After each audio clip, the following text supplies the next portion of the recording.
बिल्कुल, देखें पाकिस्तान में इस वक्त जो है एक फिनोमेना ये है कि अगर आपका शनाख्ती कार्ड गुम हो जाए तो आप उसको 155 की रिपोर्ट कर लें रोजनामचे के अंदर, क्योंकि वो कॉपी हो जाएगा उसका। लेकिन अभी तक ये चल रहा है सिलसिला कि इंसान के बच्चे को भी शनाख्ती कार्ड के बराबर ट्रीट किया जा रहा है, उसको रोजनामचे में डाला जा रहा है। देखें बात ये नहीं है कि बच्चे, अब किडनैपिंग की डेफिनेशन बड़ी क्लियर है, इसमें कोई अभाव नहीं है, ये समझने की बात है ना। ये नहीं कह सकते हैं कि रियल किडनैपिंग कौन सी है और झूठी किडनैपिंग कौन सी है। Zainab response and recovery act 2020 जब से आया है तो missing word is a cognizable word, word to word 2 घंटे भी नहीं सर, आपको वर्ड टू वर्ड उसी वक्त एफआईआर दर्ज करनी है। बेशक 10 बच्चे गायब हो, 9 वापस भी आ जाए, क्या उस एक की कोई वैल्यू नहीं है? जावेद इकबाल ने 103 बच्चों का मर्डर किया था, सब बच्चों का एज ग्रुप था 12 से 14 साल का, जो मैडम बता रही हैं अभी।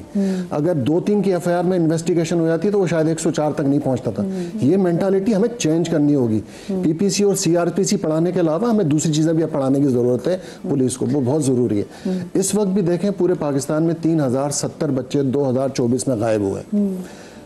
अभी भी उसमें 34 डेड बॉडीज मिली हैं और स्टिल 45 मिसिंग है। सिंध के अंदर 972 केसेस हुए हैं। और जिनकी 34 डेड बॉडीज मिली वो किस कंडीशन में थी, क्या हुआ था उनके साथ? देखें ज़्यादातर डेड बॉडीज ऐसी हैं जो रेप हुआ है उनके साथ, और वो जिनके साथ मानूस थे उन्होंने किया है, ठीक है ना। और दूसरा ये कि इसमें लड़का लड़की दोनों, ये मतलब लोग ये ना किसी लड़कियों के बारे में, अपने लड़कों के बारे में। एक इशू ये भी है मदिया, वो ये कि देखें हम डॉक्टर की रिपोर्ट के ऊपर जाते हैं, ठीक है ना। फर्ज करें कि कोई केस रिपोर्ट हुआ, सोडोमी का रिपोर्ट हुआ, रेप का केस रिपोर्ट हुआ, आप डॉक्टर की रिपोर्ट देखेंगे उसमें लिखा होगा पेनिट्रेशन हुई है तो पेनिट्रेशन का केस रजिस्टर हो। क्या उसने 2 किलोमीटर ले जाके किसी वीरान जगह पे बच्चे को ले गया, क्या वो अबडक्शन नहीं हुई? क्या उसने उससे पहले उसको पोर्न मटेरियल दिखाया, उसको ग्रूम किया, क्या वो उसकी सेक्शन नहीं लग सकती? ये चीज़ें ऐसी हैं कि केस ऐसा बनता है प्रोसिक्यूशन तक जाने तक कि उसकी बेल हो जाती है।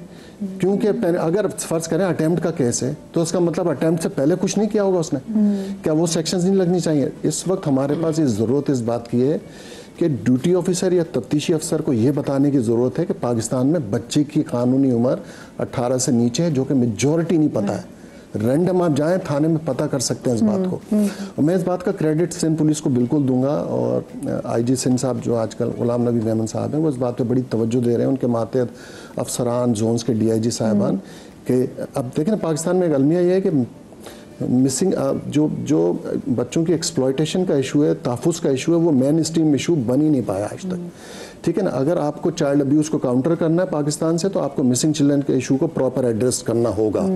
कोई भी बच्चा अपने वालिदैन से अगर कुछ दिन के लिए, कुछ घंटों से, कुछ मिनट से अगर लापता है तो इसका मतलब ये है कि वो मिसिंग है। वो घर के टैंक में गिर सकता है, नदी नाले में गिर सकता है, कोई उससे ले जा सकता है। और हमारे तो शहर में देखिए कि मैनहोल खुले हुए होते हैं, कितने बच्चे तो उसमें जो, लेकिन ये जो माइंडसेट है ना कि अगर 12, 13, 14 साल, हमारे साथ तो रोज हम भुगतते हैं ना, 12 साल 13 साल की लड़की चली गई, बड़ी वल्नरेबल एज भी है, ये बड़ी वल्नरेबल एज भी है। फौरन हम कहते हैं ना भाई एफआईआर काट दें, तो मौजूदा मुतलका अफसर क्या कहता है, मोहम्मद भाई क्यों एफआईआर के लांजे में हमें भी डाल रहे हैं? अभी देखें 1 घंटे बाद, 2 घंटे बाद, 2 दिन के बाद इसका निकाहनामा आ जाएगा। मैंने कहा आप सही कह रहे हैं, और अगर इसकी डेड बॉडी कहीं से आ गई तो आपने पूरे डिपार्टमेंट को स्टेक पे लगा दिया, अपने आप को भी लगा दिया।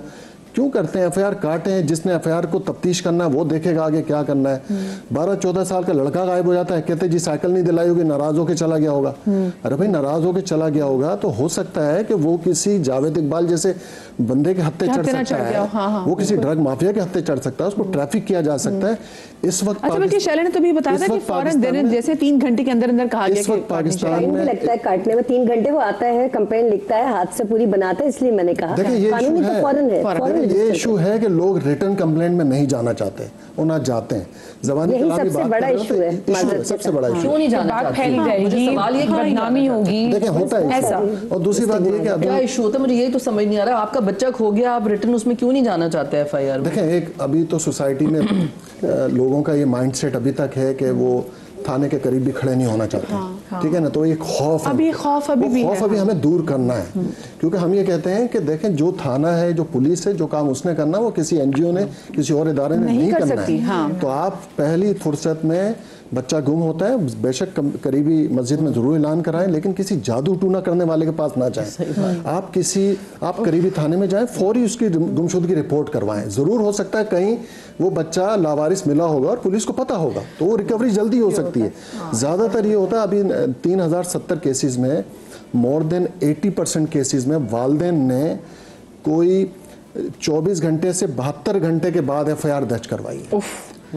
उसके लेट के बहुत सी रीजन है, लेकिन ज्यादातर 49% वालिदैन सबसे पहले जो है वो किसी जादू टूना करने वाले आमिल के पास है। बाल निकलवाने चले जाते हैं कि खुद आ जाएगा कि नहीं आ जाएगा। अच्छा, अब ये मुझे बताएं, इन बातों से मुझे समझ आता है कि illiteracy, this is the height of illiteracy. उन्हें लाखों के बच्चे या खोते हैं या अगवा होते हैं या जाते हैं कि जो जिस इस लेवल पे है, मतलब कोई भी पढ़ा लिखा, हाँ सब एरियाज में कोई भी पढ़ा लिखा इंसान या कोई इस तरह का जिसको पता होगा कि यार मेरे बच्चे की क्या प्रॉब्लम है, या जिसकी भाई देखिए औलाद हमारे यहाँ तो एक बात है ना कि बस बच्चे आप पैदा किए जाएं और आपको कह रहे हैं अल्लाह की देन है, लेकिन अल्लाह की देन पे आपकी जिम्मेदारी ये भी तो ना आप उस पर नजर रखें। ये भी तो औलाद का कत्ल है ना कि आपने दुनिया में उनको पैदा करके छोड़ दिया और आपको पता ही नहीं, होश ही नहीं है कि कोई चीज लेने गया तो अगवा हो गया, कोई कहीं नदी नाले में गिर के एक्सपायर, नदी नाले में गिर गया, घर के टैंक में गिर गया। मैं इतनी हैरान होती हूँ, मेरे बच्चे छोटे थे, मतलब अम्मी हमारी ये सिखाती थी घर में बाल्टी भी भर के ना रखो, ऐसी खुली बाल्टी, ढक्कन वाली बाल्टियां भर के रखो, क्योंकि छोटे बच्चे चले जाएंगे उसमें उलट जाएंगे। आप दुनिया के एक्सपीरियंसेस से सीखते हैं। मुझे समझ नहीं आता ये कौन लोग हैं जिनको होश ही नहीं है। अगर आपका बच्चा 2 घंटे भी गायब है तो आपको होश नहीं है। हमारा बच्चा 2-4 मिनट आगे पीछे देखते हैं कहाँ है, मतलब इस तरह आप अलर्ट है ही नहीं माँ बाप। तो ये कौन से माँ बाप, मुझे तो ये समझ में नहीं आता। बता रही थी एंटी ह्यूमन ट्रैफिकिंग के हवाले से हमने कुछ इनिशिएटिव्स लिए, उसमें माँ बाप खुद अपने बच्चों को सेल कर देते, 5-5 साल के लिए कॉन्ट्रैक्ट्स कर लेते हैं भट्टे के ऊपर, मुख्तलिफ बॉन्डेड लेबर के ऊपर, कमर्शियल, पंजाब से यहाँ कभी देखिए ना, आज भी इस बार केस चल रहा है कि पेरेंट्स क्या कर रहे हैं। अच्छा, एक और बात, मुझे ब्रेक लेनी है यहाँ पे, हमारी गुफ्तगू तो जारी रहेगी, छोटी सी ब्रेक के बाद मिलते हैं।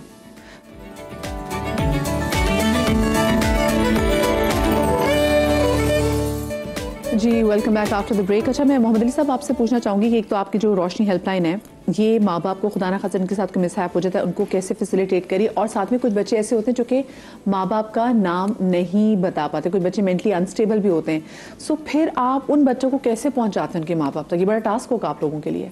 जी बिल्कुल, देखें रोशनी हेल्पलाइन 1138 एक यूनिक स्ट्रेटजी के साथ काम करता है। कोई 9,500 से ज़्यादा हमारे वॉलंटियर्स पूरे पाकिस्तान में एक स्पाइडर नेट की तरह ग्रास रूट पर मौजूद हैं। ये इशू जो मिसिंग का है ये ज़्यादातर रिलेट करता है लो इनकम एरियाज से, मतवसत तबके से। तो हमने तो कोशिश ये की कि अपना 4 डिजिट का नंबर वहाँ तक पहुँचाएँ और दीवारों पर हमने इस पर वॉल चौक भी किया। लेकिन मसला ये है कि मैं आपको एक छोटी सी मिसाल दे सकता हूँ कि आप एक कीमती कार ख़रीदते हैं, उसको खड़ा करने के लिए, बचाने के लिए गैराज बनाते हैं, उसमें ट्रैकर लगाते हैं, कोई चोरी ना हो जाए, अपने कीमती कागजात जेवरात को लॉकर में रखते हैं, तिजोरी में रखते हैं, कोई चोरी ना हो जाए। लेकिन अल्लाह ताला ने आपको जो सबसे कीमती दौलत आपको अता फरमाई है औलाद की शक्ल में, आप उसकी सेफ्टी सिक्योरिटी से बिल्कुल गाफिल हैं। बचत बाज़ारों से इतने केसेस हमें रिपोर्ट होते हैं, हम खुद देखते हैं, माँ कहीं जा रही है, शॉपिंग कहीं हो रही है, बच्चा कहीं जा रहा है, तो हम ये कहते हैं कि अगर आपका वो छोटा बच्चा जो आपका डिपेंडेंट है, अगर बहुत ज़रूरी है, मजबूरी है, तो उसको साथ लेके जाएं, लेकिन फिर इतनी हिफाजत करें जैसे अपनी जान की हिफाजत करते हैं। और अगर ज़रूरी नहीं है तो कोशिश करें उन बच्चों को साथ लेके ना जाएं। अमूमन देखें बचत बाज़ार, रश वाले मकामात, खुसूसी कोई इवेंट्स होते हैं, कोई मज़ारात के इवेंट्स हो रहे होते हैं, ईद है, बकरा ईद जो भी है, इन मकामात पर अब देखें, जावेद इकबाल ने मुझे बताया, मैं उससे जेल में मिला था, 40 मिनट की मेरी मुलाकात हुई थी उससे जब वो पकड़ा गया था। जावेद इकबाल को मैंने कहा कि 100 बच्चे तुम्हारे पास आ कहाँ से गए, कहाँ से लेके आए? तो बड़ा हंसने लगा। उसके चेहरे पे 100 बच्चे मारने के बाद ज़रा भी निदामत नहीं थी। मुझे कहने लगा मोहम्मद भाई, पंजाबी में बात कर रहा था मुझसे, तो मुझे कहता मोहम्मद भाई बच्चे तो बहुत अवेलेबल है मार्केट में, लाने की ज़रूरत थोड़ी है। कह रहा मेरा तो गेम सेंटर मौजूद था, मेरा गेम सेंटर था लाहौर में, टोकन वाला। जी जी, वीडियो गेम जाके लड़के रोज़ाना बच्चे सुबह से गेम खेलने आते थे और 2 से 3 बच्चे रोज़ाना वहाँ पे शाम तक बैठे रहते थे, जाते ही नहीं थे वापस, ना उन्हें कोई पूछने आता था, ना उन्हें कोई लेने आता था। कह रहा वो बच्चे मेरा टारगेट होते थे। तो बच्चे लाने की कोई ज़रूरत नहीं, आप चले जाएं, दाता दरबार जाएं, आप दूसरे मज़ारात मुकामत पे जाएं, बच्चे अवेलेबल हैं। कह रहा हम जाते हैं होटलों पे, ऐसे रोज़ाना 2 बच्चे 3 बच्चे मिलते हैं जो नए घर से भाग के आए और काम कर रहे हैं, हमारा टारगेट वो होते थे।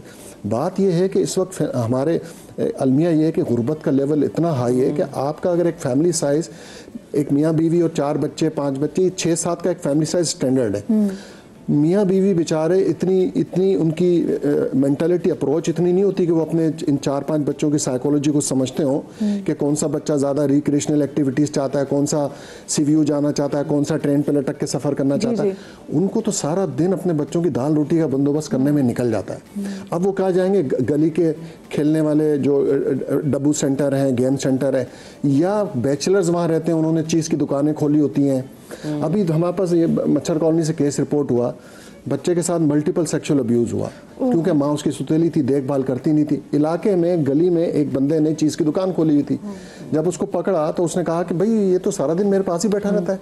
वो आसान टारगेट था। अब पहली गलती या कोताही जो होती है ना, वो वालिदैन के हैंड से होती है। अच्छा, ये पीडोफाइल के वाले से ब्रेक में बात की थी, ये जो बच्चों के साथ बच्चों को जिनसी ज़्यादती का निशाना बनाते हैं, बच्चों को मोलेस्ट करते हैं, इनकी क्या निशानी होती है और इनकी क्या नफ्सियात होती हैं? वैसे देखिए, इनका कोई ना पास्ट का अपना ट्रॉमा रहा हुआ होता है, उनका भी कोई अब्यूज़, खासकर सेक्सुअल अब्यूज़, फिजिकल असॉल्ट रहा होता है, तो they end up in becoming a paedophiles. Paedophiles वो होते हैं जिनका जो टारगेट होता है ना, वो सिर्फ बच्चे होते हैं। बच्चे जो 2-3 साल से उम्र से बड़े और उसके बाद 10, 11, 12 साल तक के होते हैं। कहीं तो कुछ महीनों के बच्चे को भी नहीं छोड़ते, महीनों के बच्चों को भी नहीं छोड़ते। तो यहाँ तक भी intensity of the pedophile problem ये बहुत ज़्यादा मैटर करती है। सो उनमें क्या होता है कि ये बच्चे सॉफ्ट टारगेट, उनका ये टारगेट सॉफ्ट भी है और सेफ भी है। बच्चे को आप अपने कंट्रोल में कर सकते हैं, बच्चे को बड़े की तरह वो इतना ज़्यादा मुजम्मत नहीं कर सकता है, और बच्चा बोलेगा भी नहीं, कोई खौफ से बोल भी नहीं सकता है, कुछ ना कुछ। और उसको जो है ना, अगर वो ज़रूरत पड़ने पर कहीं आइडेंटिटी रिवील ना हो जाए तो उसको वहीं पर जान से भी उसको जो है वो मार सकते हैं, डेथ कर सकते, ठीक है, डेथ हो जाती है बच्चे। तो ये चीज़ें बहुत इंपॉर्टेंट है जानने के लिए कि हमारे आसपास पीडोफाइल्स हमारे हाउस हेल्प पे भी मौजूद हैं। हमारे ड्राइवर हो सकता है, यू नेवर नो। और आपको नहीं पता, आपके घर का माली हो सकता है, आपके घर की खवातीन हेल्प भी हो सकती है। अच्छा, कॉलर हमारे साथ काफी देर से वेट कर रहे हैं। याया साहब, अस्सलाम वालेकुम जी। मदिया, थैंक यू सो मच। मैं 15 मिनट से इंतजार कर रहा हूँ। जी जी, टू बी वेरी शॉर्ट, क्योंकि मुझे पता है आपके पास टाइम नहीं है। लेकिन देखें, 2-3 चीजें मैं कहना चाहूंगा। देखिए मदिया, सबसे इंपॉर्टेंट चीजें जिसने बताया, अवेयरनेस। आपको माँ बाप को पता होना चाहिए कि आपके इर्द गिर्द क्या माहौल चल रहा है, क्या चल रहा है आपके इर्द गिर्द। आपके बच्चे जो, यानी इवन आप जब कंप्यूटर बैठे होते हैं, कभी साइट्स पे बैठे होते हैं, आपका कनेक्शन किन लोगों से हो सकता है। तो ये सबसे इंपॉर्टेंट चीज है। दूसरी बात है कि जो टैबू हमने बनाया हुआ है ना, इसको तोड़ना आज के दौर में बहुत जरूरी है। आज का बच्चा बहुत जल्दी वो चीजें मालूम कर लेता है जो पहले नहीं होती थी। तो इससे पहले कि वो मिस गाइड हो, आप खुद उसको गाइड करते हैं। इसमें ये जो इन्होंने जिक्र किया ना, तमाम पहलू थे कि बात कि पुलिस का काम, और ये तो उस बात की बात होती है ना, अवेयरनेस जो देना इनिशियल लेवल पे माँ बाप का और स्कूलिंग का काम है।